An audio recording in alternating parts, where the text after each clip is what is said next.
11 মাস অতিবাহিত হলো, এখনো সংস্কার শেষ করতে পারে। কবে ঐক্যমত হবে, কবে নির্বাচন হবে? আবারও বাংলাদেশে বিএনপিকে নিয়ে যায় আবার ষড়যন্ত্র শুরু হয়েছে, অনিশ্চিত কিন্তু একটা প্রত্যাশা, একটা আশার আলো মানুষের মনে জেগেছে। প্রফেসর ইউনূস সাহেব যখন লন্ডনে আমাদের নেতার সাথে সাক্ষাৎ করেছে, সারা বাংলাদেশের মানুষ খুবই খুশি হয়েছে। যতই এই 10 মাসে মনে কষ্ট থাকুক, আওয়ামী প্রেতাত্মারা সচিবালয়ে থাকুক, সচিবালয়ে আগুন দেয়, হিন্দুস্তানে বসে বাংলাদেশের বিরুদ্ধে কথা বলুক, কিন্তু আমাদের একটা আত্মবিশ্বাস আবার জন্মেছে ডক্টর ইউনূস এবং তারেক রহমানের বৈঠকের পর, যে দেশে একটি নির্বাচন অচিরেই মেয়াদ ঘোষিত হবে এবং ফেব্রুয়ারি মাসের মধ্যে একটা নির্বাচন অনুষ্ঠিত হবে। ঠিক আবার মঈন ফখরুদ্দিনের মতো শুধু খালেদা জিয়া হাসিনাকে মাইনাস করার কথা আপনারা শুনেছেন। এই মঈন হাসিনার উদ্দেশ্য ছিল শুধু খালেদা জিয়াকে বিএনপিকে মাইনাস করা। আমরা দেখেছি হাসিনা কয়েকবার চোখে চিকিৎসার নামে দেশের বাইরে যেত, কোন মতে বহু ডিজিডিয়া বা এনএসআই বেগম জিয়াকে চেষ্টা করেছে একবার বাইরে নিতে পারলে আর ঢুকতে দিত না, কিন্তু হাসিনাকে দিত। আমার নেত্রী রাজনৈতিক যে দূরদর্শিতা, ওনার বক্তব্যে আমার মাটি, আমার বাড়ি, আমার জন্ম বাংলাদেশে, বিদেশে আমার কোনো বাসা নেই, বাড়ি নেই। একটা সভা থেকে কয়েকটি দল অংশগ্রহণ করলেন, যে হুজুর যে হাত পাখা, ওনাকেও তো অপমানিত কম হতে হয় নাই। হাত ভেঙে ফেলেছিল না হাসিনার পুলিশ। হঠাৎ কেন মনের মধ্যে তাদের অন্য প্রসঙ্গ চলে আসলো? কারা এই মাথার মধ্যে এটা ঢুকিয়ে দিল? যখনই লন্ডন প্রত্যাশা পূরণের অপেক্ষায়, তখনই সরোয়ার্দী উদ্যানে এই মিটিং করে, সভা করে, আরো 2-4 জন রাজনৈতিক নেতাকে নিয়ে পিআর, সংখ্যানুপাত, নতুন পদ্ধতি, সংস্কার ছাড়া নির্বাচন হবে না। আজকে আবার দেখি এই ষড়যন্ত্রগুলো আবার কেন শুরু হয়েছে জানেন? একটি মাত্র কারণে, তারেক রহমানের ধৈর্য, তারেক রহমানের সহচর্যের ধৈর্য।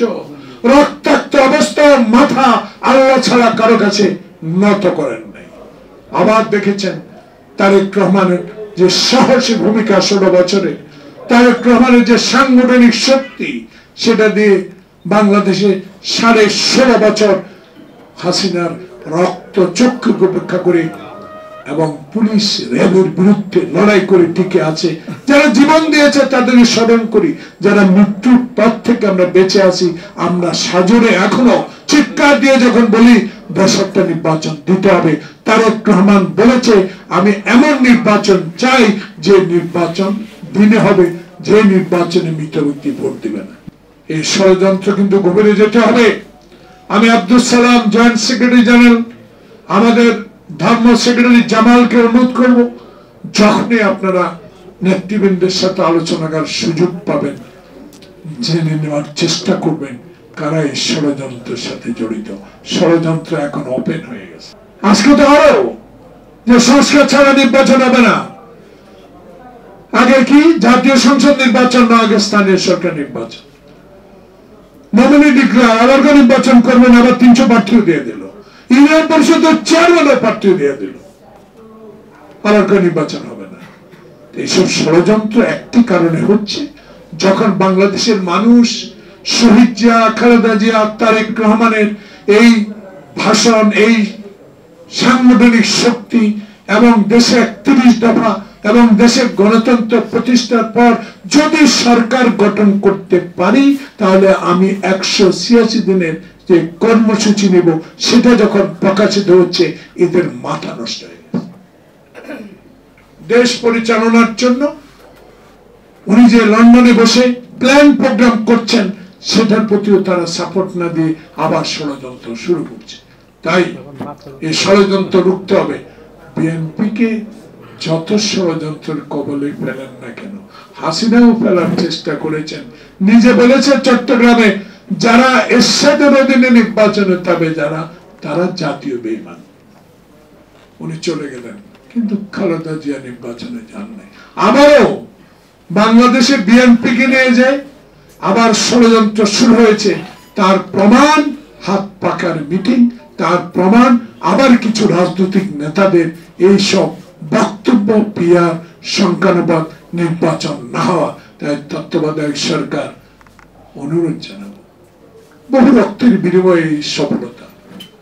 আপনি কম কষ্ট করেন, আপনি 18 তলা পর্যন্ত হেঁটে উঠেছেন। আপনি একটু তাকিয়ে দেখেন, কারো কথা দয়া করে শুনবেন না। সামুদ্রিক যদি 3 মাসে ইলেকশন দিতে পারে, আপনি 11 মাস 12 মাস আরো 4 মাস বাকি কেন পারবেন না? সকল ষড়যন্ত্র রুখে আপনাকে একটা সঠিক সুষ্ঠু নির্বাচনের ব্যবস্থা করার দায়িত্ব আপনার, না আমরা মনে কষ্ট পাই। আসুন সকল ষড়যন্ত্রের বিরুদ্ধে অতিথি যে রুখে দাঁড়িয়েছে।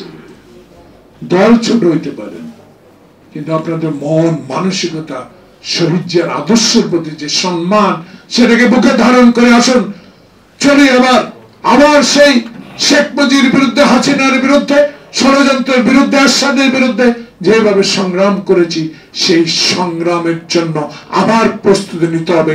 ষড়যন্ত্রকারীরা আবার এই নির্বাচনকে বানচাল না করতে পারে, সেই জন্য তারেক রহমানের নির্দেশ মতে, যেটা উনি গতকাল বলেছেন, আমার খুব পছন্দের কথা না, জনগণের পছন্দের কথা বলেছেন।